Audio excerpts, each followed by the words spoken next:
Hello everyone and welcome to today's edition of Impact 365. I'm Tiara Fair, your Impact 365 series host. Impact 365 is a production of United Way of Delaware in partnership with DETV. In this ongoing series, we look at how United Way of Delaware and its partners make a positive impact across Delaware. We talk about what's working well, and we look at how to make things better. Today on Impact 365, we'll be discussing Delaware 211, the toll-free helpline that connects Delawareans in crisis with social service providers that can help. Thousands of Delawareans struggle to meet basic needs. Many more are dealing with things like mental health issues, access to housing, childcare, health problems, transportation issues, and more. At times like that, the biggest challenge can often be just knowing where to turn for help. That's where 211 steps in. Trained, compassionate counselors connect callers with social service providers who have the experience and resources to address many of these problems. The service is a partnership between United Way of Delaware and the state of Delaware. It's 100% free and 100% confidential. Today, we'll hear from 211 staff and from several of the dozens of service providers that work with 211. They'll explain how 211 works, what a typical call is like, and what kinds of help is available. But before we get to that, I want to introduce my co-host for this edition of Impact 365, Donna Snyder-White. Among her other duties at United Way of Delaware, Donna oversees the operation of the 211 helpline. Welcome to Impact 365, Donna. I'm so glad you're here. Thank you, Tiara. Hello, everyone. I'm delighted to be here today, but the truth is I'm here on behalf of the entire 211 team, most of whom are on the phones right now helping Delawareans. Every year, we manage more than 80,000 calls for help, and that number only grew during COVID. We have some great guests today, but first, I want to acknowledge the many people who aren't here today, and that's the entire 211 team. Helping people in crisis requires compassion, patience, and listening skills, but it also requires organizational skills, attention to detail, and an in-depth knowledge of social services available in Delaware. 211 callers expect us to have answers in difficult situations. I'm proud to say the 211 staff comes through time and time again. I wish every one of them could be here with us today, but two of our best will be joining us later on today. But before we meet them and other guests, let's watch a short video about the Salvation Army is always stepping up to help, especially in the worst of times.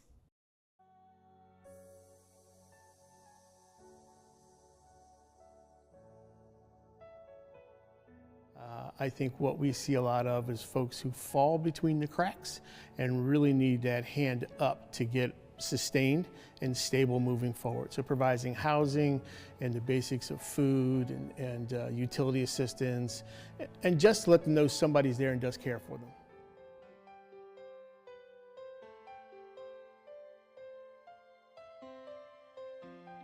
I think most people are one or two paychecks away from being on the doorstep of an organization looking for help. I will share with you this, that during our mass food distributions up and down the state, on more than one occasion did we have folks who drove up in the line and say, you know, last year at Christmas I put money in your red kettles, never thinking I would need your service. Thank you for being here today to provide for my family in order so that we can survive the next couple of days.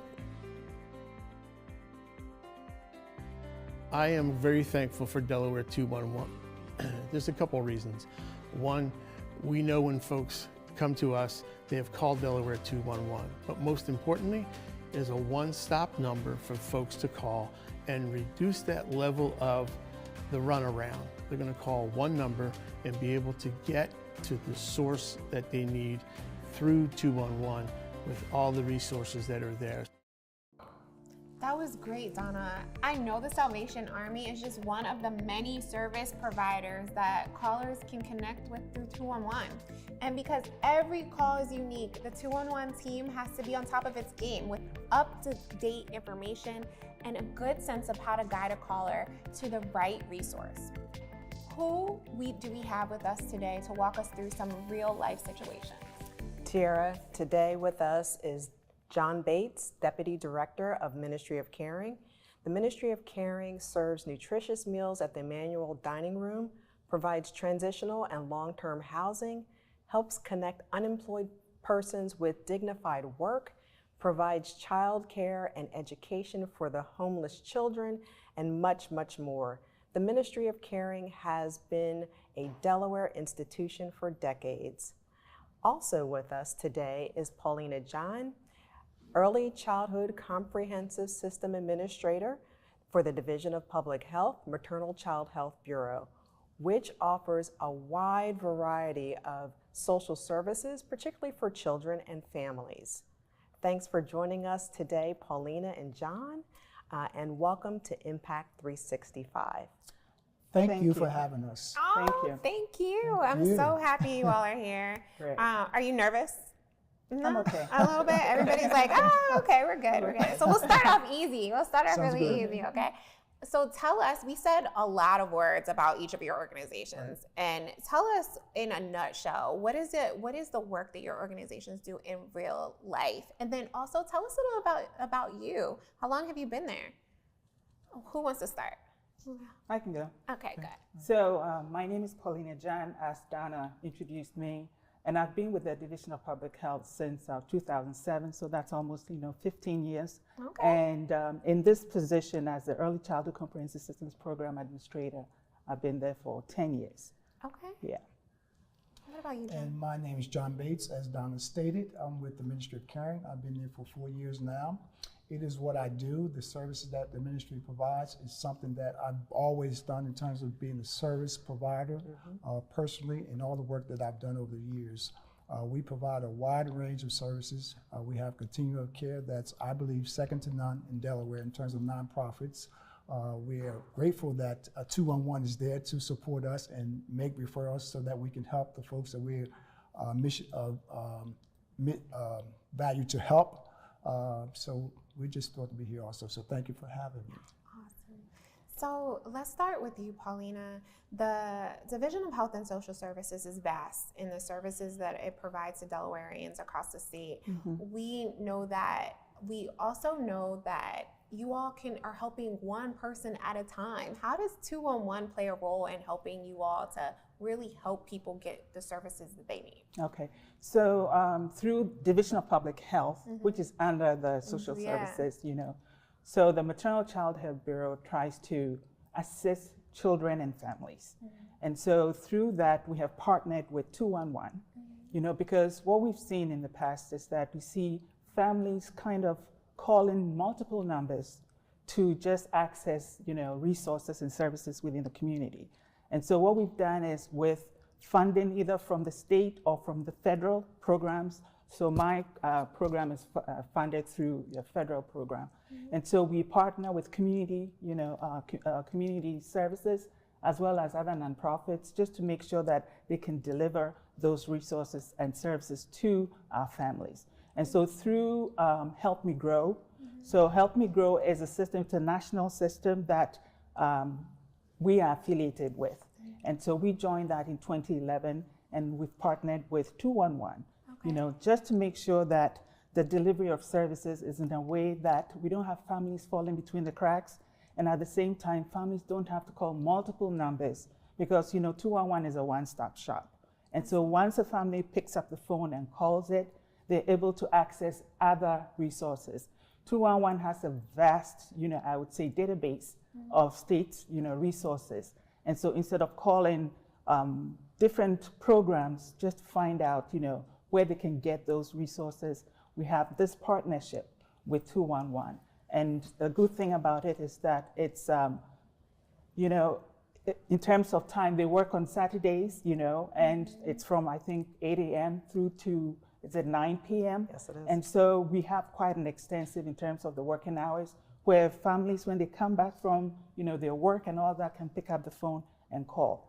At the same time, they do follow up, and so once you call Help Me Grow 211, you're going to get, as long as you say you're okay with them calling you, because they have to check with that.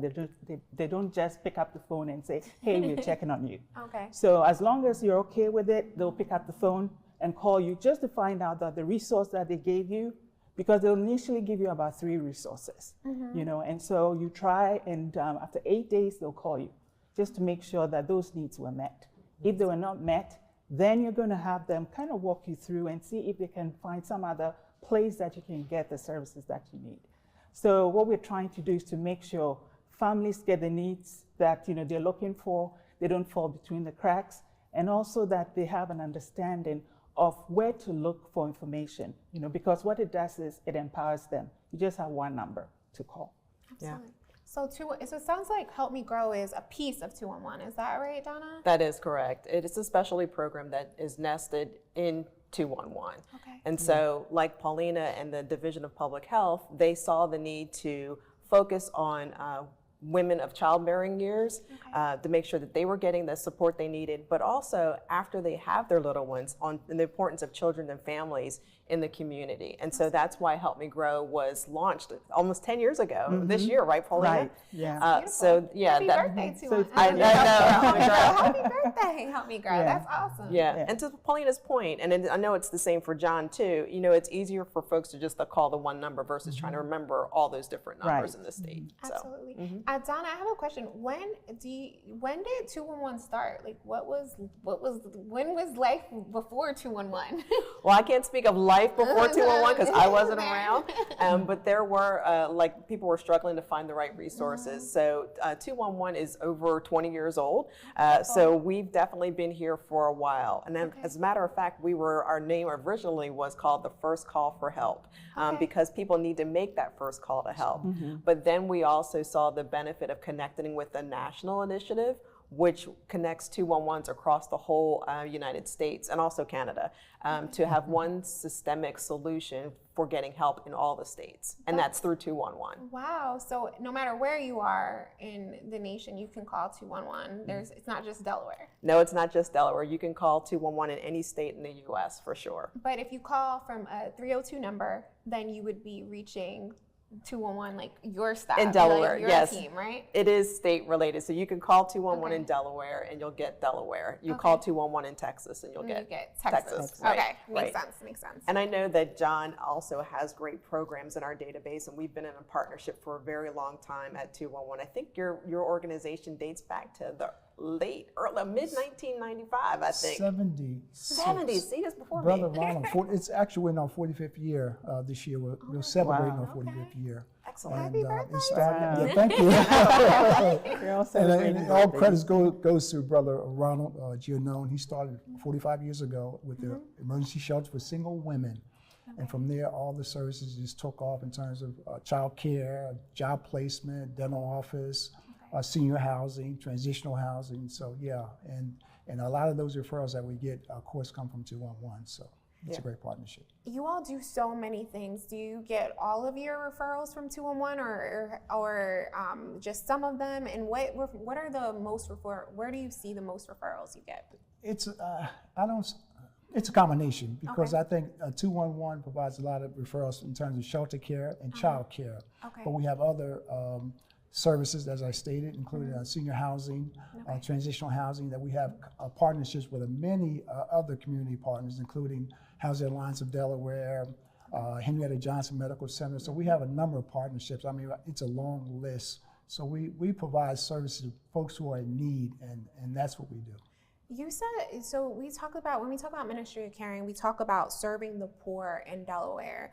How do you think the nature of poverty has changed, or has it changed, especially in the last few years?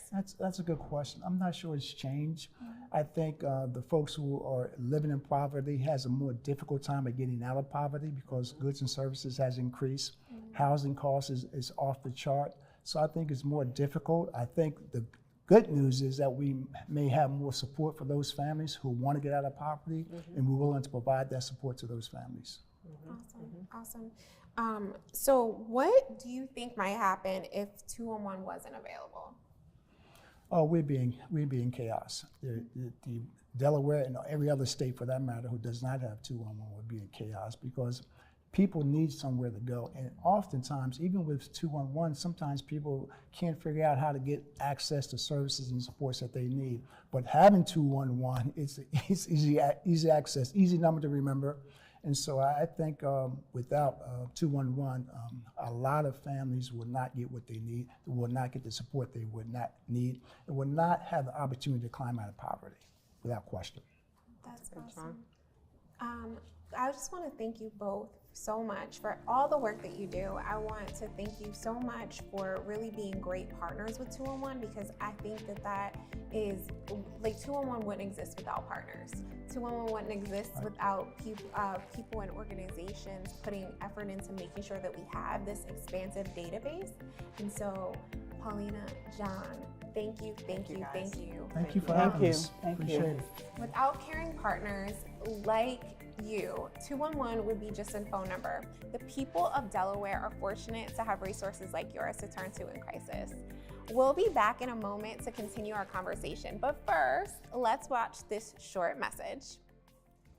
When times get dark, we can't see the help that's all around us. Let 211 be your guiding light for help with food, healthcare, and other resources. 211, how can I help you? Call 211 or visit 211.org. 211, get connected, get help.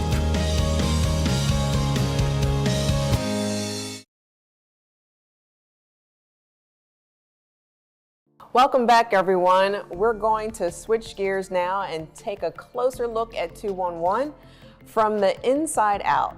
But before we do that, let's switch to a short video.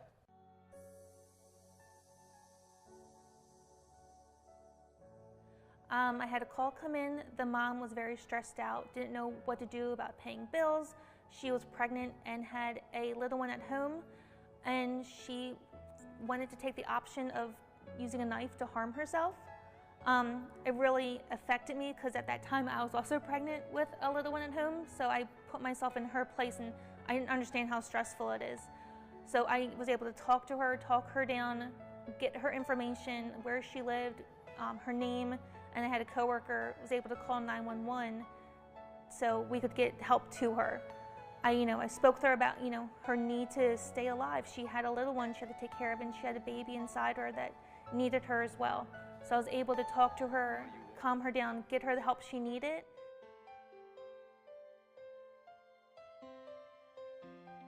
If someone's looking for help, the best way is definitely to call 211. It's simple. They can just dial 211 on their phone. They could text us at 898-211. They can also live chat us directly on our website, Delaware211.org. So no matter what means you might have, if you don't have the option to make a phone call right now, send a text, send a live chat, and even send us an email. And now I'd like to welcome Debbie Finch and Lynn Bivens. Ladies, welcome to Impact 365. How are you? I'm great. How are you, Tiara? I'm good. I'm so glad you all are here. First, let's talk. Tell the people how long you've been with 211 and just a little bit about yourself. I have been with 211 and the Help Me Grow program for 9 years. Okay. I'm a child development specialist there. My background is early childhood education. Okay. And we actually started together on the same day. Yep. So I've also been here for 9 years, Delaware 211. It's gone so fast. Yes, Right? yes, Really. time is really flying. Time flies. When you guys came into 211, I know when you were hired, it's something about 211 that spoke to your passion, right? Speak to that, but also talk about when someone calls, what's the first thing you do and how do you really help someone when someone calls into 211? Okay, so Debbie, you want to go first? You go ahead. Okay, so working at 211 is really, it's made a difference in how I impact my community because I'm pretty much the first point of call for people in need, people who are in crisis and they need services and don't know where to go. And so 211 has made a big impact, I feel. The work I do has made a big impact on the community at large because we are the first point of call. We are the first point of contact for these people who don't know where to go for the services that they need. So, and I really enjoy my work. I like helping people in the community, people in need. Great. So. I was excited with joining Help Me Grow because it was a different way to help families. I've been teaching early childhood for years, but this was a new step to help and support them. And you never know what's going to be on the phone. It might be something little, like I just need the number to the clinic, or it might be something bigger. They're in crisis, they need diapers, which sounds easy, but do they have to buy diapers or do they have to buy food? Do they need a parent support program like home visiting? You just never know who's calling and what their need might be. Yeah, and everybody in the state, I know 211 is a statewide system, right? And so you call 211, people anywhere in the state can call and ask for help. The Help Me Grow program focuses really on women, children, pregnant moms, right? And then 211 has all the needs for anybody from prenatal to senior, right? Exactly. Can you give me an example if someone calls in, like what do you do? How do you make sure that their need got met? Either one of you. Okay, so we get the call. People hear about us from either their neighbors, their friends. Some of them like go to their doctor's offices and they tell them about 211. But we get the calls for people in need. Like for example, now it's tax season. So we get lots of seniors right now. The process for getting their taxes filed is to have an appointment scheduled. A lot of seniors don't have access to the internet. So we've been there assisting the seniors by scheduling their appointments, their tax appointments, and setting up their tax appointments and reminding them. We get them registered first and then they get the reminders. So we follow up with the seniors too to make sure that they were able to make their appointments and that they remember the date of their appointments and where they're going. So things like that. We get calls for people who need help with food, people who need help with rent, utilities. We get calls from mothers, like she said, mothers with young children, people who need child care services, and just like all types of services, we get those calls. And it's just great being that resource to connect the people to the resources in the community, to the places where they can get the help and the services that they need. Yeah. Do you all actually talk to them after? So what happens after you give them phone numbers or emails, right? So you give them phone numbers of where to call, and the person calls, and then are you guys done with them, or what happens after that? Well, first we see if there's any other need. They may be calling for that one thing like rent, but are they also struggling with food? Is there something else? And then we ask permission, can we follow up with you? I want to make sure you got help. And if not, why? Is there something else we can do? So that's a great follow through to make sure that they are getting what they need.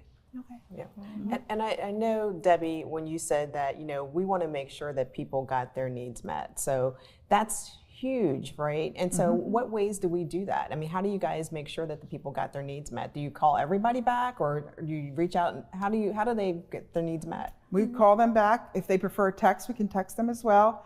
Were you able to get help? If not, what happened? Is it a paperwork issue? Did no one call you back? What exactly was the reason that there was a block to getting help? And that's a lot of confidential information that someone's sharing too, right? So how do you guys respect people's privacy at 211? We don't share their information with anyone. That's awesome. That's awesome. So what you're saying is that 211 is completely confidential. Yes, ma'am. And so you're not sharing information like numbers or anything like that. But what if someone is in a lot of crisis? I know the video that we saw, Jen spoke about a mother that was in a dire need, and you all had to use teamwork to make sure that the mother got what they needed. But you had to call the police. So do you give personal information then, or how does that work? Only when it's an emergency like that. If there's a self-harm issue, someone's really in danger, we will call 911 and share as much as we can with them. Okay. Yeah. And also, it sounds like 211 isn't just for emergencies. So emergencies are welcome, right? But if there can be people who call who just might need a resource, is that true? Absolutely. Yeah. Do you guys have a success story that you can share to give us an example of how someone's reached out to 211, but also you guys were able to really help them? There've been many. We have so many. We do. I shared with Deb and Jen on the way here that I didn't really count it as a success story, but it was an individual who was a regular, won't say his name for confidentiality purposes, but he didn't get his ride from Logistic here, I can say that. And he was stranded, and I know I wasn't supposed to, but I gave him a ride because he needed it. So that was a success story, but me going above and beyond. But that's just kind of the attention our callers get from us. I mean, we do what we can. We actually go above and beyond most times for our callers because we're trying to get their needs met. So, I mean, that's one instance I could think of right off the bat. The state offers home visiting programs which support new moms and dads also. Some of the moms are here from other countries. They have no one with them. I spoke to a mom a few weeks ago. She didn't speak English. We got an interpreter online, got her registered for home visiting support to make sure she had the support she needed being alone in a new country with a newborn. Absolutely. What situation do you see the most? Do you see a lot of mothers in needs because of housing, or is there food? Like, what's the situation that you guys hear about the most? I said the top three, I think, are food, rent, utilities, and shelter. Housing or shelter. Those are the top needs we get pretty much every day on a daily basis, all day. Yeah, and I know some people being on the phone all the time, like you're hearing crisis after crisis after crisis, that emotionally has to get very draining. How do you guys take care of your own mental health and self-care? How do you support yourselves and each other? Well, personally, I pray all day on the phone to myself, but the teammates, we make each other laugh a lot. We are there morally to support each other, and we just kind of keep it light when we can. So we find the fun or funny in little situations, and we keep each other's spirits up. Absolutely. We know we can reach out to each other anytime, even after hours. Absolutely. How many members are a part of the 211 team now, or about how many members? We get about what? I think it's about 10. There's 10. Okay, so right now there's currently 8 people who are on the phone right now. So we want to. Is there anything you want to say special to them right now? Because we're about to wrap up. So say something. Thank you for covering for us while we're here and supporting everybody. Yes, thank you. Awesome. Tell us how you feel when you're helping a caller, and why you think everyone should call 211 when they're in need of help. It's nice to be able to calm them down, let them know that there's people and support out there. It's not as bad as it seems in that minute. Like, it's going to be okay. We're going to get through it. Absolutely. Yes, and I second that. It's nice to make a difference, to basically be, because we are on the front lines of these crises, all of them. We are literally on the front lines. 211 is on the front lines of all these crises we're facing here in the state of Delaware. And so it's nice to feel like I've made a difference and I've actually helped someone in real time. It makes a difference. And so I feel good about that. Being able to help and be that resource, and like Debbie said, to calm them down. And they just feel more at ease when they're talking to us, because they can tell that we really care about what they're going through, and we're trying to help. We really are there to help. Absolutely. So, thank you so much, ladies, ladies. for being here with Appreciate us. Thanks, Lynn. Thanks, Debbie. And thank you as well to the entire 211 team. That is a wrap for today's edition of Impact 365. If you or someone you know needs a helping hand, dial 211 or text your zip code to 898-211. Or check out 211 online at Delaware201.org. I want to thank our earlier guests, John Bates and Paulina Jan, and a special thanks to my guest host, Donna Snyder-White. You're so welcome. If you haven't seen our earlier episodes, be sure to check out the streaming file for our recent shows about Delaware's Hispanic community, how Delaware's Stand By Me program is helping thousands of Delawareans find their financial footing, how the Get Delaware Reading Initiative is helping a generation of Delaware children learn how to read on grade level, and how the Delaware Racial Justice Collaborative is knocking down systemic racism in our state. I'm your series host, Tiara Fair, and this has been Impact 365, television with a positive impact, brought to you by United Way of Delaware in partnership with DETV.